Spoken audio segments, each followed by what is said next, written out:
স্টেজের সামনে বা মঞ্চের যারা ডান দিকে আছেন রাস্তার উপরে তাদেরকে আবেদন করবো যে আপনারা রাস্তাটা ছেড়ে দাঁড়াবেন।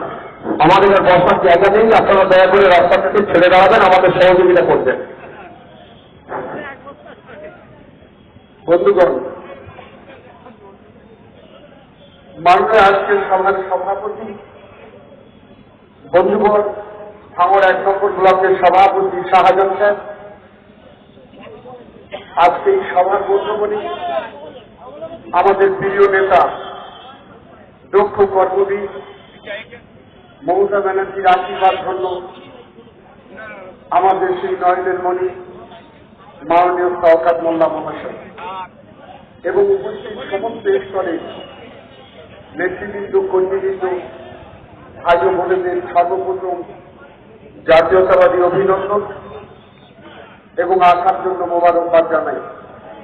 বন্ধুগণ, আর মাত্র কয়েকদিন বাকি, তারপর আমাদের ক্যানিংপুর বিধানসভার প্রত্যেকটা অঞ্চলে বিজয় মিছিলে আমরা আনন্দে অভিভূত হয়ে গোটা বিধানসভায় আমরা আবিরে আবিরি সবুজ আবিরি ছয়লাভ করে দেব।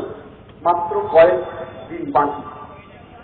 আপনারা প্রত্যেকেই জানেন আমাদের প্রিয় নেতা দক্ষ কর্মবীর নতুন নয়, আজ কয়েকটা বছর ক্যানিংপুর বিধানসভার প্রত্যেকটা বুথে যেভাবে খেটেছেন এবং তার জন্য জেলা সভাপতি, রাজ্য নেতৃত্ব এবং আমাদের প্রিয় নেত্রী মমতা ব্যানার্জি সঠিক যোগ্য মানুষকে আজকে আমাদের মনোনীত প্রার্থী করে দিয়েছে। সেই জন্য আমরা অভিভূত, আনন্দিত, গর্বিত। সেই আনন্দিত হয়ে আমরা আগামী কয়েকটা দিন আমাদের প্রিয় নেতাকে আরো বিপুল ভোটে পশ্চিম বাংলার সেরা করে আমরা বিধানসভায় পাঠিয়ে দেব, সেই আশা আপনাদের কাছে করছি। আজকে মমতা ব্যানার্জি বা মমতা বন্দ্যোপাধ্যায় 2011 সালে পশ্চিম বাংলার মার্ক্সবাদী কমিউনিস্ট পার্টিকে সরিয়ে দিয়ে বাংলার মসনদে বসেছিলেন। তারপরে এই 5 বছর তিনি যেভাবে উন্নয়ন করেছেন, যেভাবে ভারতবর্ষের একটা বেনজির এস্টাবলিশ করেছেন, গোটা বিশ্বেও নজির টেনেছেন। সুতরাং 2016 সালের যে নির্বাচন, এই নির্বাচনটা কঠিন নির্বাচন নয়, এই নির্বাচন সঠিক এবং সাবলীল এবং স্বচ্ছ নির্বাচন। যে নির্বাচনে শুধু তৃণমূল কংগ্রেসের জয়, যে নির্বাচন শুধু মমতা বন্দ্যোপাধ্যায়ের জয়, যে নির্বাচন শুধু তৃণমূলের ঝাড়খণ্ডের জয়, এর কোন প্রতিদ্বন্দ্বিতা বাংলার মার্ক্সবাদী কমিউনিস্টবাদীরা এবং কংগ্রেসরা রাখতে পারবে না। কারণ সারা পশ্চিম বাংলার মানুষ বুঝে গিয়েছে যে সিপিএম এবং কংগ্রেসের জোট করেছে, এটো অশুভত, এর ভারত বাংলার মাটির ক্ষতির জোট। আমি দেখুন আপনাদের কাছে বলবো না, কয়েকটা কথা শুধু বলতে চাই। মার্ক্সবাদী কমিউনিস্ট পার্টি সিপিএম একটা বিশ্বাসঘাতক পার্টি, যে পার্টি চিরকাল গোটা ভারতবর্ষের মানুষকে ধ্বংস করার চক্রান্ত করেছে। আজকে শুধু জোট নয়, সুবিধাবাদী নয়, পশ্চিম বাংলার সেই আপনার সারা প্রথম থেকে সিপিএম পার্টি একটা অশুভ আকার তৈরি করেছে। যখন স্বাধীনতার বিরুদ্ধে আজাদী ফৌজ তৈরি করে নেতাজি সুভাষচন্দ্র বোস যখন লড়াইটা করছে, তখন তারা তার বিরুদ্ধে লড়াই করেছে, চক্রান্ত করেছে, বলেছে নেতাজি সুভাষচন্দ্র বোস ওদের কুকুর। এই সিপিএম পার্টি বিশ্বকবি রবীন্দ্রনাথ ঠাকুরকে বলেছিল বুর্জুয়া কবি। এই সিপিএম পার্টি মার্ক্সবাদী communist party Indira Gandhi diary বই করে আপনার দেওয়ালে মত তৈরি করে দিচ্ছিল।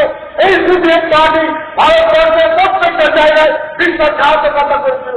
আজ সেই সিপিএম পার্টি গোয়া জুলাই যেমন যেমন তেমন ভাবছে কংগ্রেস, যে কংগ্রেস বুর্জুয়া কংগ্রেস, কংগ্রেস ডায়েরি কংগ্রেস করে গোটা পশ্চিম বাংলায় তারা ভারতে সাহায্য করেছে।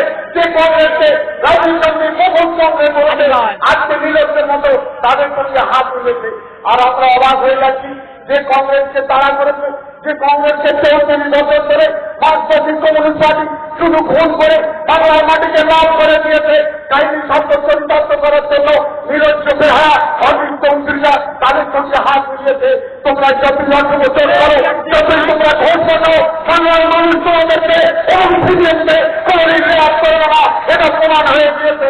2011 সালে স্বাস্থ্য মন্ত্রণে চলছে হারমোনি তারা চিহ্ন নিতে দিয়ে বাংলায় ঝাড়খণ্ড মমতা বন্দ্যোপাধ্যায়। মমতা বন্দ্যোপাধ্যায় একটা দীর্ঘ লড়াই, রাতারাতি মমতার তৈরি হয়নি। মমতা বন্দ্যোপাধ্যায় বাংলায় নতুন আন্দোলন করে নতুন স্বাধীনতা এনে দিয়েছে। সেই জন্য মমতা সম্পর্কে সারা বাংলার মানুষ জেনে গিয়েছে, ভারতবর্ষের মানুষ জেনে গিয়েছে। মমতা ব্যানার্জির জয়, তৃণমূলের জয় শুধু কয়েকদিন মাত্র বাকি। বাংলাদেশ তৃণমূল কংগ্রেস এবং মমতা বন্দ্যোপাধ্যায় আন্তরিক এবং হাওয়াই বিশ্বকে একটা নতুন দৃষ্টির স্থাপন করে দেবে, এতে কোনো সন্দেহ নাই। আমি শুধু আপনাদের কাছে বলতে চাই, বিগত 100 বছর বাংলার ঐতিহ্যময় রাজনীতির নেত্রী মমতা বন্দ্যোপাধ্যায়ের মতো কেউ কোনদিন হয়নি। আগামী 100 বছর তার মতো মুখ্যমন্ত্রী বাংলার মাটিতে রেখে দেবে না। কারণ মমতা অমরাতেও মমতা বর্ষের টেলি হিসেবে আবির্ভূত হয়েছে। মমতা শুধু কাজ, মমতা মানে উন্নয়ন, মমতা মানে ছোঁয়ার, মমতা মানে কর্মী। মমতা বন্দ্যোপাধ্যায় এমন একজন নেত্রী, যে নেত্রী করে মা কালীর যেমন মা কালীর ছবিটা, মা কালীর মূর্তিটা যেমন আদৃত হয়, ঠিক তেমনি পীরের দোয়া, সিন্নি পীরের দোয়া উপহার তার কাছে সমানভাবে আদৃত হয়। তিনি যেমন জগৎ জননী মা সারদা দেবীর কাছে যেমন সাবলীন, ঠিক তেমনি ভেতরে ঈদের মাঠে সাবলীন, ইফতারের মাহফিলে সাবলীন। এমন নেত্রী বাংলা তথা ভারতবর্ষে বিরল, কারণ তিনি একজন দেবী হিসেবে, তিনি একজন সাম্প্রদায়িক সম্প্রীতি জাতীয় সংহতির বার্তা নিয়ে এসেছেন, এটা কোনো সন্দেহ নেই। শুধু পশ্চিম বাংলা উন্নয়ন, পশ্চিম বাংলার জোয়ার, পশ্চিম বাংলার গঠনের জন্য তৃণমূল কংগ্রেসকে ভোট দিতে হবে। তৃণমূল কংগ্রেসের প্রত্যেকটা প্রার্থীতে, বিশেষ করে আমি আর আপনাদের কাছে বেশি বলবো না, অনেক বলার সময় রয়েছে। আপনারা আমি আগে আপনার পঞ্চায়েত নির্বাচনে বলেছিলাম যে আপনার বাংলার মাঠে এসেছিলেন, দেখেছিলেন। আমি বলেছিলাম আগামী দিনের বিধায়ক আমাদের প্রিয় নেতা আমাদের মাননীয় সাংসদ প্রতিভা মণ্ডল আমাদের মধ্যে উপস্থিত হয়েছেন। ওনাকে মঞ্চে আসার জন্য আহ্বান করছি। আমাদের এমপি মাননীয় প্রতিভা মণ্ডলের জন্য সবাই অভিনন্দন জানার একটা জোর করতালির মাধ্যম দিয়ে উনি আমাদের মধ্যে এসে গেছেন। আমরা ওনাকে চ্যানেলপুর বিধানসভা কেন্দ্রের পক্ষ থেকে ওনাকে ধন্যবাদ জানাই। বন্ধুগণ, ডাক্তার রফিক সাহেবকে মঞ্চে আসার জন্য আহ্বান করছি। বাকি ডান দিকে চলে যান। ডাক্তার রফিক সাহেবকে মঞ্চে আসার জন্য আহ্বান করছি। সাংসদ অঞ্চলের সভাপতি রফিক সাহেবকে মঞ্চে আসার জন্য আহ্বান করছি। এমপি এসে গেছেন, আপনারা জানেন। বন্ধুগণ, আমাদের প্রিয় নেতা নয়নের মণি, আমাদের প্রিয় নেতা সহকার সাহেবকে আমরা বলেছিলাম যে ক্যানিং পূর্ব বিধানসভার বিধায়ক আর মাত্র কয়েকটা দিন বাকি। কারণ আমরা এখানে যারা উপস্থিত আছি প্রত্যেকে তারা আপনজন, তার নয়নের মণি মাথার তাপ বলে করি। একটা কাজের মানুষ, একটা যোগ্য সম্পাদক, ক্যানিং পূর্ব বিধানসভায় 40 বছর মার্ক্সবাদী কমিউনিস্ট পার্টিরা যেটা করতে পারে, মাত্র 3 বছর সরকার মোল্লার নেতৃত্বে ক্যানিং পূর্বতে প্রত্যেকটা মানুষ, প্রত্যেকটা বুথ, প্রত্যেকটা গ্রাম এবং প্রত্যেকটা মানুষ তার আপনার এই কাজের সমস্ত নমুনা দেখতে পেয়েছে। তিনি একজন দক্ষ সংগঠক, তিনি একজন উপকার। মাত্র কয়েকদিন পরে আমরা গোটা ক্যানিং পূর্ব বিধানসভার মানুষ সরকার মোল্লার কাজের প্রতি আমরা আরো দেখতে পাবো। বাংলার বিধানসভায় তিনি লড়াই করবেন ক্যানিং এর জন্য। সরকার মোল্লা ক্যানিং পূর্ব এত স্কুল, রাস্তাঘাট, এবং থেকে শুরু করে প্রত্যেকটা জায়গায় তিনি সুন্দর সমাজভাবে করে দিয়েছেন। ক্যানিং পূর্ব বিধানসভার একজন যোগ্য সংগঠন কর্মবীর হিসেবে মমতা বন্দ্যোপাধ্যায় আমাদেরকে পাঠিয়ে দিয়েছেন। আমি ক্যানিং পূর্ব বিধানসভার প্রত্যেকটা বুথের কর্মীদেরকে বলবো, যেন গোটা পশ্চিম বাংলার যতগুলো স্পিড আছে 294 আমরা যেন আগে গেলে শপথ নিতে পারি। মমতা বন্দ্যোপাধ্যায় আপনার যে 3 ব্রিগেড তৈরি হবে, একজন তরুণ নৌজওয়ান, একজন দক্ষ কর্মবীর, যারা প্রথম আমরা পশ্চিম বাংলার বিধানসভায় যেতে পারে। কিন্তু তাতে কোনো সন্দেহ নেই। মাত্র কয়েকদিন পরে তো ক্যানিং পূর্ব বিধানসভার প্রত্যেকটা বুথে বিজয় মিছিল হবে। সেই জন্য আমি আপনাদের কাছে অনুরোধ করবো, আজ থেকে আপনার তৈরি হয়ে যান।